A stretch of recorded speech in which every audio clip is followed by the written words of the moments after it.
I'm Denise. She's a non-fiction editor, and I'm Louise. She's a fiction editor. And together, we're the Editing Podcast. Hello, and welcome to another episode of the Editing Podcast. So we're recording this in very early January 2023, which means it's that time of year when some people feel inspired to think about reviewing how things have been going and what changes they might make. Now, we're not suggesting for a minute that you have to be bound by a calendar. So if you're listening to this at some other time of the year, that's fine. There's no reason why you can't use this manageable approach to assessing your editorial business. And we're absolutely going for a manageable approach. We're not going to be asking you to commit to an unwieldy to-do list of all the things. Right. So the way we've done it is to ask ourselves two questions. First, what is the one thing you did last year in your editing business that you're pleased with? And can you do more of it or just take confidence from it?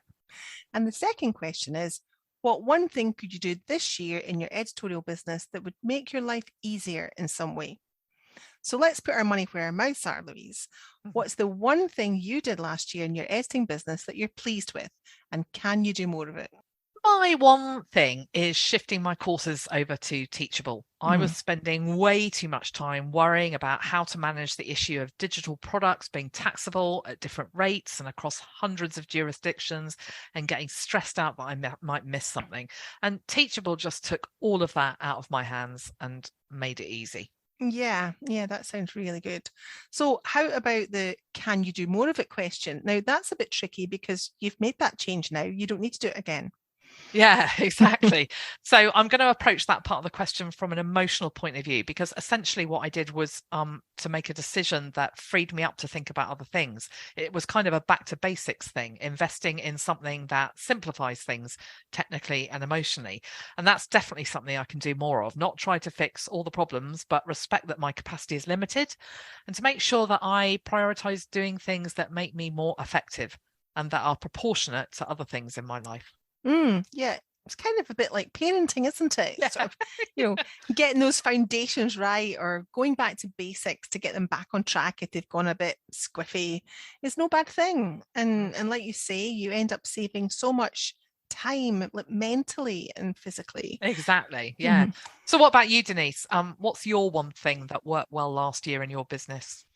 So for me, I think it was saying no to clients and having faith that the work would come and trust in the process. Because the work that I do tends to mean I'm hired at fairly short notice. I don't see my diary booked up for months and months and months ahead. So the temptation is, and I've certainly been guilty of this in the past, is just to take on any work that comes my way, even if it's not at a rate that I'm comfortable working for, just because that idea of an empty diary just feels so scary. But I've realized that these are decisions that I often come to regret, because what I do is block my diary with those jobs, which means when the better paid work does come along, I either have to say no because I don't have capacity, or I say yes and I put too much pressure on myself. And I know that I'm not alone in this, that it's a story a lot of editors tell. But last year, I just got much better at managing this. What did you take from it? Can you do more of it? So what I took from it is that if you've marketed yourself well enough to the right people, to the people you want to work with, the system works. And it's shown me that I've got the confidence to even go as far as withdrawing from a project that wasn't working out for me.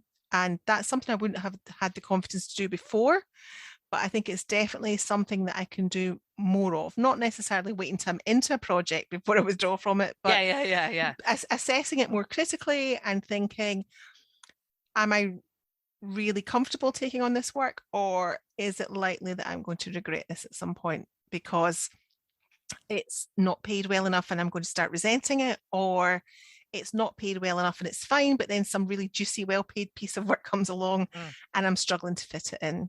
That confidence thing, such a thing, isn't it? It is. And I think it goes in cycles. Sometimes I think, we feel on top of things and everything's going well. And then other times you just think, no, there's a gap there. I just feel that anything that comes along, I should fill it. So I don't think it matters how long you've been practicing as an editor. I think you still can go through phases where you know, I'm not saying I don't think I've ever felt panicky, but you start to think, oh, it would be nice if I opened an email and it had some work coming in, just to reassure me that in 6 weeks' time I'm going to have some work to do. But I think that's very, very much depends on what area you work in as well. Do you think that you did you sort of force yourself to do this? I mean, I'm just thinking about people who are listening and thinking, yeah, it's easy to say, I'll do that, but actually, did you have to make a conscious decision? I'm going to do something scary now, but I am going to say, it's going to be an experiment. I'm going to test and see if it works, rather than just sort of sliding into it accidentally and beautifully, and it just, Absolutely. So last year, the beginning of last year, I took the decision that I could not keep. It wasn't healthy the way I was working, because I felt I was permanently juggling too many projects for this, and I realized that this was the reason, that it's not a good thing to have too many projects on the go. And the reason I had too many was I worked it out. It's not rocket science, but I actually took time to think about it. I was saying yes to too many things. And the reason I was saying yes to too many things was this underlying fear that I might not have enough work coming up. And so I was saying yes to projects that I knew were below the rate that I want to work for, but it was secure work. And I was absolutely making a rod for my own back, because of course what happens is, when the nice, well-paid jobs from the clients I love working with do come along, the last thing I want to do is say no to them. So I say yes to them, and then I end up juggling multiple projects. Now, juggling multiple projects is fine if you can do it in a controlled way, but when you're doing it because you're frightened to say no to things, that's not healthy. So some people are quite good at they actually prefer working like that. They like having multiple things on the go. But when you nailed it there, it's come from a different emotional space. It's why you're doing it. And I generally, it's not uncommon for me to be juggling a couple of projects, but it has to be for the right reasons, and knowing that it's okay to fit them in that way. So I did really have to force myself at the beginning. I really made a conscious decision last year that I was going to be much firmer with myself about saying no to, and I said no to so much more in this last year than I've ever done, and it hasn't affected anything other than in a good way. So my diary has not been empty. I've had plenty of work from the right clients, so I just had to trust myself that work was going to come.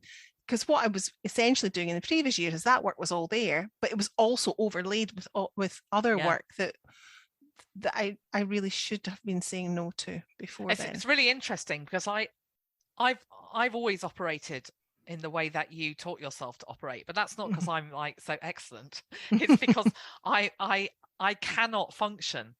I can't even. For me, the idea of trying to juggle lots of projects is even more scary than the idea that I might have an empty schedule. So by default, I've ended up doing the thing that you recommend. But it wasn't based on courage for me. It was just based on that's how my brain works. And it just shows you that everybody's different. And also, I think that the type of work you do influences this as well. So when I take on a project, sometimes if it's a textbook or something, I might be taking first to third proofs of that. So work is going to come in batches at different times, and there will be gaps in between it. And what I have to accept is that, yes, I can plan that and I can plan around it, but 9 times out of 10, you're going to have some slippage in the schedule, and you end up with overlaps and things, and that's fine. It's not unusual for people that work in these materials to be working on a couple of different things at a time. That's okay. But it's when you're overloading that, you're just taking it too far. And I have in the past made myself unnecessarily miserable doing that. Oh. It's just not necessary. And I also appreciate how this might sound to people, to editors who maybe are struggling to find work. And I acknowledge that in the early stages, you absolutely do feel pressure to say yes to everything. And that may well be because you're still at a stage where you're building up through your marketing, I hope, that critical mass of good clients that are going to send you that work. So I think that getting to that position where you feel comfortable saying no is different for different editors, depending on the type of work that they're working for. And you're right. I think that the different stages of your career, because I certainly wasn't, I didn't learn to be so structured in my thinking in the early days. I mean, I just took everything when I was starting out because I wanted to get a feel for, I wanted to practice, and I even worked at times that I wouldn't be prepared to work for now, at weekends and during holidays, and sort of not quite during Christmas or but maybe but you do and that was, and I think that's absolutely fine. So we're just to make it clear to people who are starting out, we're not saying don't do it. We're just saying that when you get to the stage where you've built your business enough so that you have got a pool of clients who are likely to contact you, or you're being found regularly because of your marketing, then Denise's experience is a really good one for showing you that be kind to yourself. And so it's okay to be selective about the work that you do and the projects you take on. And I think there is an element of, you get to a point where that's what you should be doing, but putting it into practice is a different thing. And some people will just find that easier to do than others. You evidently, like you say, because of the way you are, Louise, you found that. Because I'm so selfish. Well, no, because you maybe have better boundaries than I do. I don't. Yes, that's right. That's what it is. Well, that's how we'll phrase it. But it will be different for people. And I've been freelance editing for 11 years now. So I would say it's only in the last year that I felt I really got to grips with that better, and there's still room for improvement, definitely. And that's interesting because it shows how habitual it can be. And so maybe it starts because in the early years we're just we're building, and so we make those sacrifices, but then that becomes almost the way we work. Yes, absolutely. For you, that became a habitual thing, and that you had to kind of sort of unlearn. Yeah, and I think also there's a little bit, if I'm honest, there's a little bit of misplaced pride in the ability to do that as well. It's like, oh, look how many different projects I can juggle. Well, actually, that's not anything to be proud of because it's not good for you. Look how ill I feel. Yeah, look how miserable and unhappy I am. and also from an editing perspective, it's probably not good for your editing either. I still limited how many hours a day I did, but I gave myself a lot of headaches in the meantime. And we've all done the burn the midnight oil stuff sometimes when we've just had to get extra hours in the day to get stuff finished. And I don't want that for my editing business. That's not the way I want to operate. So another way of thinking about it as well is that if you take on less so that you've got more space in your diary for other things, then you could use that for marketing so that you get more of those better paying clients. So if you're in a situation at the moment where you're getting a lot of work, enough to earn the income that you at least need to earn to make your business viable, but you would like to have better paid clients, then investing a little bit of time, making time in your schedule by saying no to things that you can afford to say no to, so that you can get yourself, raise your visibility game or whatever. That could be a sort of definite tactic that you can think about. And for more experienced editors or editors like me who are trying to build out different revenue streams, that space in my diary doesn't necessarily need to be more marketing, but it could be spending time doing other stuff like content creation, course creation, that Yeah. sort of thing, Yeah. that will open up new ways of working, new revenue streams. So that's definitely something that I want to take from it going forward. That was quite a long conversation about that one little question, wasn't it? That was. I think you were the boss there. Oh, yeah. Following on from our previous episode, you were the boss of that episode. This episode, definitely the boss of that question. Yeah. I'm going to try and talk loads if you ask me another question now. Okay. We're going to do question 2, aren't we? Yeah. Yes. Yeah. Let's get back to question 2. Back to you, Louise. So, what one change to your business would make your life easier in the year ahead, and how are you factoring that into your planning? If you shut up a bit. I will not. Listen, my lips are sealed. I'm not going to say another word. It's the Louise show now. Oh, I haven't got much to say. So I'm going to go for a self-improvement thing. And it's to pay more attention to when I'm at my best editing wise, and when I'm at my best for other aspects of my life, like running the business and doing self-care. And life's always easier when you're looking after yourself, isn't it? I mean, I think so. It does feel like that. Absolutely, yeah. Now, so that's interesting, because I always think of you as a bit of a night owl, but that tends to be when we're working on the podcast, like just now. Yeah. I know. And the fact is that I know now that I edit better in the morning. I'm much more efficient then. I can tell by when I look at my my stats, right, and by how quickly I get things done. When I clock off for lunch and I think, wow, I've done that chunk that I know would have taken me an hour and a half longer in the afternoon. Yeah. So what I want to do next year is in the year ahead, is to set up my day better. So get up and get out with the dogs, bit of fresh air and exercise before I do anything else. And I used to do that. But I've just become a bit sloppy. I got out of the habit. Talking of habits again, I got out of the habit and I haven't got back into it. So I want to do that. I want that to be how I start my day, and then carry out the day's editing up until, lunchtime or whatever. And that means I'm clearing my head and focusing on text when I'm at my sharpest, and knowing I've done some exercise too. I moved house recently and now I can drive to the beach in 10 minutes. Oh. That's my plan, and there's no excuse. And it's a small change to the way I do things that's eminently achievable. The goals are calling me. Are they sure they're after you and not just any food that you might be carrying? The chips. The healthy chips that I've got by the arcades.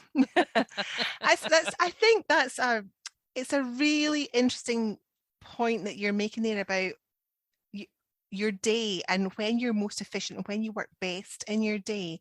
And I would think that it's interesting now that you maybe, you've maybe got more freedom now to edit better in the morning. Now you don't have your kid at home. You're not maybe tied to, like, maybe lots of editors we know are tied to school runs, and they can only work. They're forced to work in time where maybe there's childcare in place, and don't have that sort of flexibility. Although, do you know what, Denise? It's interesting you say that, because that's what used to get me up. I used to drop the kid off at school. I used to walk the dogs, and I used to come home. And actually what happened was, as my kid got more independent, and now they're away at university, I don't have to do that. So what I've been doing, I had been doing, was thinking, I don't have to get up. So I'll get up, have a leisurely breakfast, and then before I know it, I check my emails.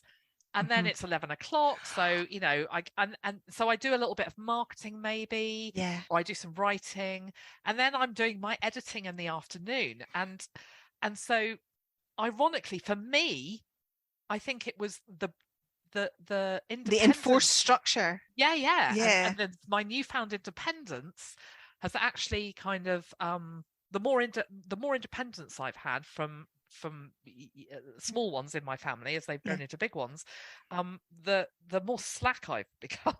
I think I'd be good in the army or something when I'm just told what to do. Harnby, get up now.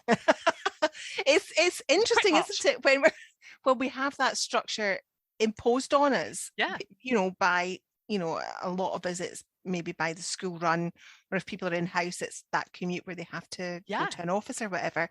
And I had a very similar experience to you over the summer, in that because I wasn't having to take my son to school, I was doing exactly. I was laughing when you were talking about. I was doing exactly what you were doing. I was getting up. I was having a bit of breakfast. I was maybe watching a bit of the news. It would be 11 o'clock before I sat down at my desk, and before I'd even started doing anything. Yeah. And I started telling myself that I was better editing in the afternoon, because that was when I was getting settled down to actually do something. Yeah. But actually, you were telling yourself you were better at editing because that's the only time we were editing. Exactly. And that's what suited me, having a lazy morning. Yeah. Whereas he goes back to school and, you know, I'm out the door just after 8 a.m, which means I'm back at my desk at 9. And it's like, actually perfectly capable of editing at 9 o'clock in the morning, or 9:30 or whatever. But, you know, this idea that I don't think I am a morning person, but this idea that I edit better in the afternoon, I think it was just a story I was telling myself. Yeah. And so, I do definitely think that I do feel that I mean, we were chatting before we started recording, weren't we, about sort of like preparing notes and stuff for the shows we're recording, and I said to you, I just put some stuff together while I was watching TV, and I find it really easy to I'm the kind of person who finds it really easy to multitask and do this kind of thing, like marketing stuff and stuff that you and I do together on the podcast. I find it really easy. I call that, I think of that as sort of creative, not that editing isn't creative, it is, but it's a different, that marketing stuff I think of as separately, and I feel very relaxed when I'm doing it, and so I don't feel I have to be on my game. I know exactly what you mean. So I'll do it at night, and if I want to, but you know, if I'm doing my editing in the morning, when I definitely know I am at my sharpest, and then I did the non-editing creative stuff in the afternoon, I could just do nothing in the evening. Exactly. We're sort of elongating our working day into the evening without it's completely unnecessary, really. Yeah, exactly. And I'm like you, I can sit and fiddle on my iPad in front of the TV, you know, I might be updating my website, or, you know, writing something for Patreon or something, you know, something like that, and I don't feel like it's work, but like my husband will be saying, "Are you working again? Why are you working in front of the telly?" You know, it's not good, you know, but it's about boundaries as well, isn't it? Yeah. Now, that's really good that, you know, I can just see you now striding along the beach with your dogs and your gulls, a trail of gulls in your wake. I haven't actually put it into practice yet. Oh, it's just an abstract idea at the moment. It's an abstract idea, but I'm absolutely committed to it. Once I've got, I am being busy though, because I'm unpacking. Listen, you've just committed to that in front of all of our listeners now. We will be checking in on you to see how many times you've been on the beach. Yeah, and I'll be saying, sorry, I can't answer that. My mouth's too full of chips. Yeah, I went to get the chips, and that's as far as I got. So what about you? Let's move away from that, because I think I've just, like, you know, talked myself into a hole. What one change to your business would make your life easier in the year ahead, Denise? And how are you factoring that into your planning? So one thing I do want to do is to follow in your footsteps, not on the beach, or maybe on the beach, that'd be nice, but move my course over to Teachable. But what I have to do, and this kind of relates back to the thing that I did so much better with in the past year in relation to editing, I need to make time in my calendar for that. So blocking out spaces in which that work actually gets done, and ring fencing it, and not allowing things to slide into it, so it looks like free time, but actually it's not. It's time that I need to commit to this particular project. And by doing that, by getting my one course that I have live at the moment over to Teachable, that will just allow me to build my bank of training far more easily, and that will make a huge difference. And I have been nagging you. You're my chief nagger. You're my nagger in chief. And that's that's my job. It's your job. It is. And now you've said you're going to do that this year. Yeah. So in front of everybody, and so I can just shut up about it now. Everybody else you'll have let down. Well, look, we've just used the Editing Podcast listeners as an accountability group. It's a big accountability group. It is, isn't it? Yeah. So I think we should draw this episode to a close now, Louise. Yeah. Indeed. Yeah. Thank you so much for listening to us chatting away here. If you'd like to help support the Editing Podcast, you can join our Patreon community for only £3 a month. Yeah, we'd love to have you on board. So if you're interested, hop over to patreon.com/editing podcast. All our patrons get exclusive access to a huge batch of transcripts. We'll pop a link in the show notes for you. In the meantime, she's been Denise. And she's been Louise. Join us again next time. Bye.